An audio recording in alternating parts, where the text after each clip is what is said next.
show you. Hello, I'm Bruce Johnson.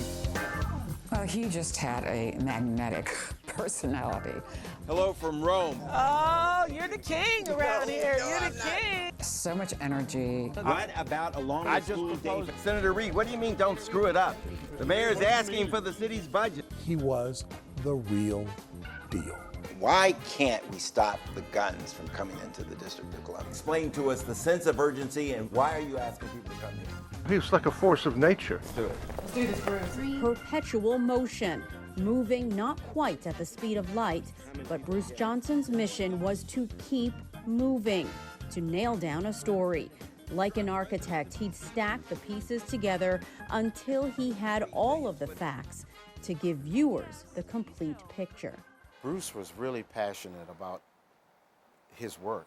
I'm reading the next story. Bruce didn't want to be second to anybody, and so there was pressure on you. And he'd let you know when you screwed up. His standards were high, which made your standards high. That intensity was infectious. He really, really loved people. I think that was the key to his personality and to his drive in journalism and telling stories. He wanted to tell people stories. He was always humble, always humble. And he brought a spark to us, all of us, every single day. Oh, let me come and get this for you, Mr. Johnson. I'm sorry. Next time, let Bernstein get that. Chris, what's that? I've never met anybody with a bigger heart than Bruce Johnson or a greater reservoir of compassion for other human beings. Had a great, very powerful sense of justice and no tolerance of injustice.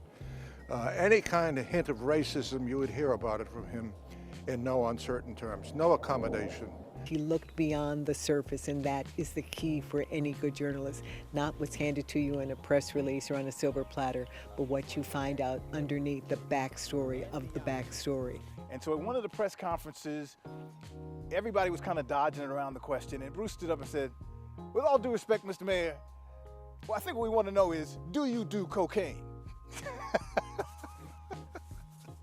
I thought that was hilarious. Bruce was a journalist who made you care about a story. No matter what quadrant of the city you were living in, you were going to care about the story he was reporting.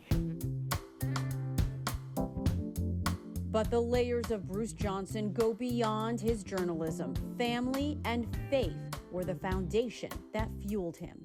He loved his wife, respected his wife, and I love the fact that he was also a man of faith. You wouldn't know it in terms of dealing with Bruce, but he was. So he was the complete person.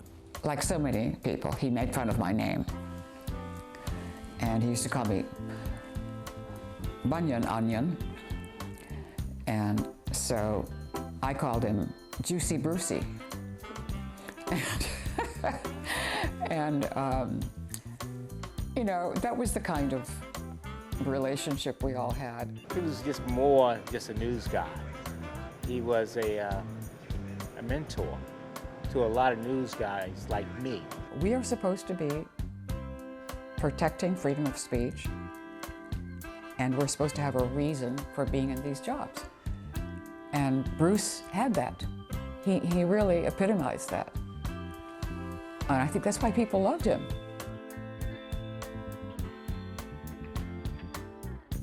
There have been a lot of good journalists that have come through Washington before, but there will never be another Bruce Johnson. He's that special.